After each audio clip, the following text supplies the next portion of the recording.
So when another point, like a bullet point we can point on, is your boobs. Oh my gosh. Believe it or not, I was a 42 double D, like buying my bras from Lane Bryant. Them was my girls. Like, didn't tell me shit. Like, now, that's like, yeah. Can't really, I mean, you could tell, but it's like a little handful. And that's the first thing that left after getting the gastric bypass, the gastric sleeve. It was my boobs. That was, and then it started being my stomach gradually. But yeah, the first thing that just was like gone, like with a matter of fucking months, was my boobs. I want to say weeks, because when you first get it, it happens so quick. You're like, oh my God, like what the hell? Like, okay, I gotta figure this out.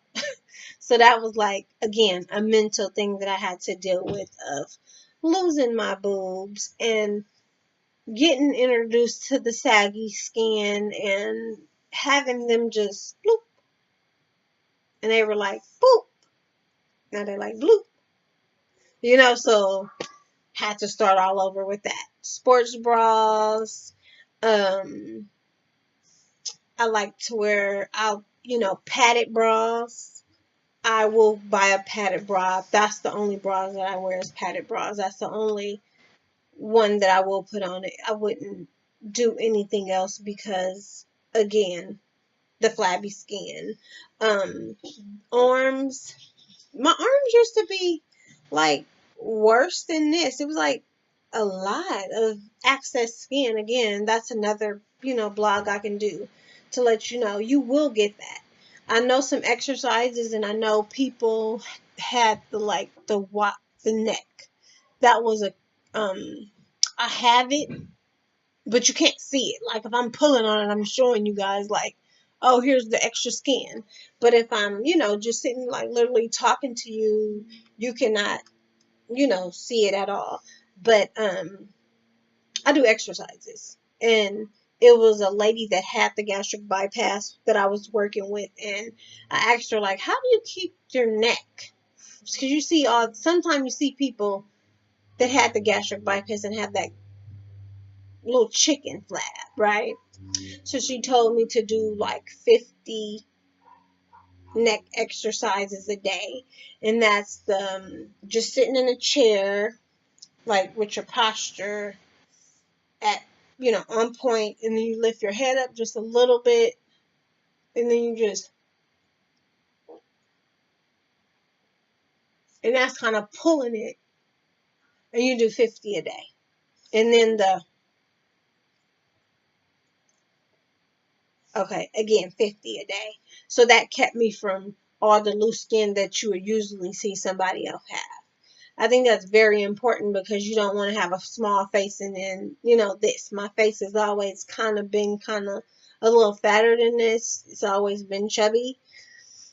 It just depends, but the neckline and all of this came in together. So that exercise worked. Both of those worked for me. I started doing that when I got out of surgery. So when I started feeling better, when I got home, I would walk and I would do my chin exercises faithfully. Sometimes I'll forget now because it's been so long. But when I start seeing it kind of hanging, I'm like, okay, that's telling me that, okay, for one, you're losing a little more weight. And it's time for you to start doing your neck exercises, because it'll be a little flap right there. And that's when I'll get my cream and just start massaging, and also just stand on point with what I'm doing. So I hope that helped you a little bit.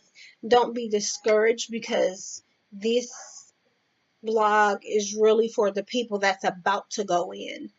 Or, yeah, this was for the people that's really just about to go in, or it could be for the people that's just starting off. It's a woman that I work with that she needs to get the gastric bypass. And she's like a big woman. And she's like, what if I die? What if like, you're killing yourself now?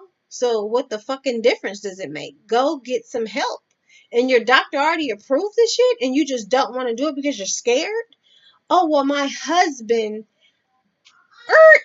that's where you went wrong at. So I told her I don't want to hear no more about this shit. Fuck your husband. So I'm sorry to say, okay? Your fiance. Okay? Ain't even your fucking husband yet. It's your fiance. I don't want to hear that shit. Because you don't live for your fiance. You're trying to be healthy for yourself. So that shit you talking, you no. Because you can sit there and eat a whole ass pizza. Now you want to say, oh, because of my husband. Don't make no excuses. You don't want to fucking do it because you don't want to have those restrictions, because you have restrictions, and if you fuck up, oh, you run into the toilet and you throwing up and you will have your dumping syndrome real fast. No joke. I've had it. It's 2018 and I will still have it real smooth. Just had it when I went to Hollywood with my wife. She was looking at me like, what are you doing? I just politely, in a napkin, sorry you guys, having a little dumping syndrome. You'll start sweating and shit. So you just don't want to go through that. So that was just you being lazy. Pretty much. That's how I looked at it. You're being lazy because you know your body needs it. You complain all the time. Oh, my legs hurt. Oh, I'm a borderline diabetic. So I'm asking her, telling her, like, okay, I'll go through it with you. You know, like, look at my videos or talk. You can talk to me. I'm a living gastric bypass patient. You can ask me anything. I'll do it with you. Oh, I'm not sure. Oh, I don't know what my fiance or my husband. Girl, okay, bye. I'm not going to even waste my time because I don't got time for you trying to wait for a motherfucker to make a decision for you. It's not his life, it's your life, because his ass is fucking very healthy. 6-pack and all. Okay, so I'm not going to get into that because I got a lot of issues around that. But you might want to keep your husband. Okay? That's all I'm going to say.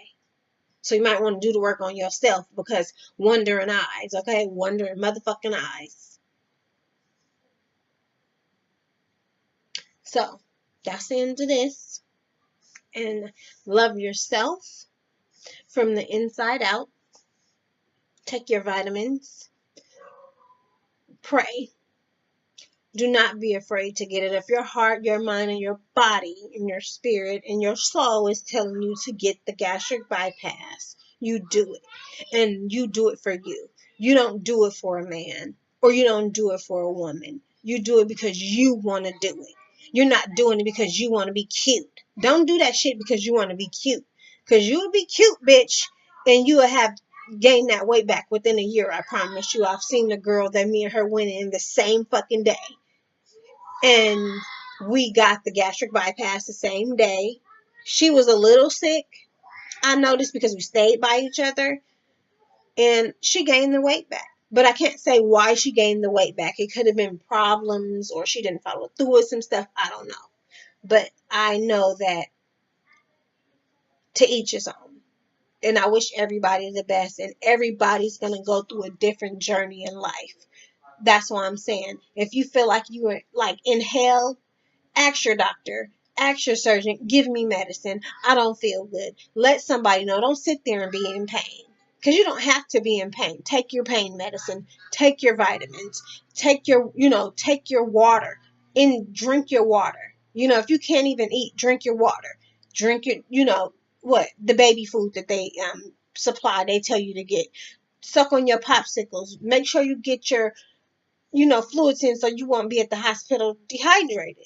It's not okay. It's not a good feeling. And I thank God I've never been dehydrated. Like, I've never had to go in the hospital for dehydration, maybe like stomach pains or something, because I just had a surgery on my stomach, and it did have something to do with my gastric bypass, but I don't know what it was. Was it, baby, what was it?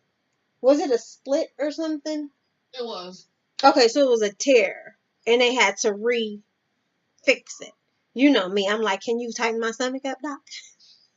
Slide that in a little bit. Can you do a little restriction? And he's like, no, we're going to fix your stomach, and that's all we're going to do. I'm like, but still, can you just, like, slide that in? Just, come on. Give me a little nut. Now, if I could, would I do it again? If my doctor said, Rhonda, You can do it again and you can get it tightened again. Would I do it? Hell yeah.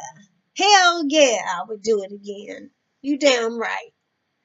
But I feel like right now, it's been so long. I had it in 2011, 2012. It's 2018. I am pushed out of that gastric bypass bracket and I'm on my own. Because by now, my stomach should have, you know, I should have been gaining weight by now because that's what usually happens. My doctor always praises me because he said, you're still losing weight. And it's 2011 and you had it done in 2012. And you were only supposed to lose 50 pounds and you done lost over 50 pounds. That's determination because I'm thinking my mindset is I don't want to have a waste of surgery. I don't want to just say, oh, I had the gastric bypass. Oh, well, where? Bitch, what happened? You had it. What happened? No, I want to keep my weight off. I want to be on TV telling you guys, hey, I lost weight. This is what it is. I've been doing this healthy movement and I've got on my treadmill. When I say that I have invested in myself, that's the most important thing you can do. If you don't like to go to the gym, buy a treadmill. If you don't like to be around people, walk up and down the stairs at a complex of your apartment building or walk outside or hit a couple of corners 10 times. You don't have to have a membership. You don't have, if you're low on money, you do not have to do all that. It doesn't take it. I don't go to the gym at all. Like my wife, she'll go to the gym. Do I go to the gym? No, because the gym is not for everybody. I used to go to the gym, but I don't like being around a lot of people. So we got me a treadmill for at home. We have a bike. We have like a little gym here just for me. I don't like being around people like that. So, I just started working at home, so again, with that said, you still have to push yourself. You can look at that treadmill. I try to get on the treadmill 2 times a day because I am on a diet. I try to get on before I go to work. That's early in the morning I'll get on. And then I go to work at 4 in the afternoon. So, I'll try to get on it when I get off at midnight. Before I go to bed, I'll get on it, shower, and go to bed. And then try to make it repetitive every time, 5 days a week. Does it happen like that all the time? No, it doesn't. It's not going to happen like that. But I try to put the effort in so it can happen like that. And if I'm not riding it in the morning, I will catch it at night. If I don't do it at night, I will catch it in the morning. If not, I'm walking around my job on a break if I can. I would try to get some type of walking in. And it's like, it's right there. I have it in my room. Use it. You want to use it? You want to lose weight? Go ahead. Go for it. So that's what I usually do. So, again, it's all up to you. If you want to make this a lifestyle change, then go for it. Don't half-step yourself. Why put yourself through all the surgery and go get put under to fuck your whole life up to gain the weight back? That's not what it was for. That wasn't in the plan. So if you're going to get the gastric bypass, it's very serious. Take it very seriously because it's very serious. It's not a game at all. So please don't take it lightly like it's a game. Again, you do have perks where you're going to have smaller clothes and you're going to look cute and you're going to flounce around and be all that. Don't switch your attitude up. Don't do that. Because, it's not a good look. I mean, for me, I've never done that. I've never been, oh, I'm a size 12 now, or don't talk to me. It's not okay to do that. You still be your same self. Again, love yourself from the inside out. Have a good day, and you will see me again, most definitely.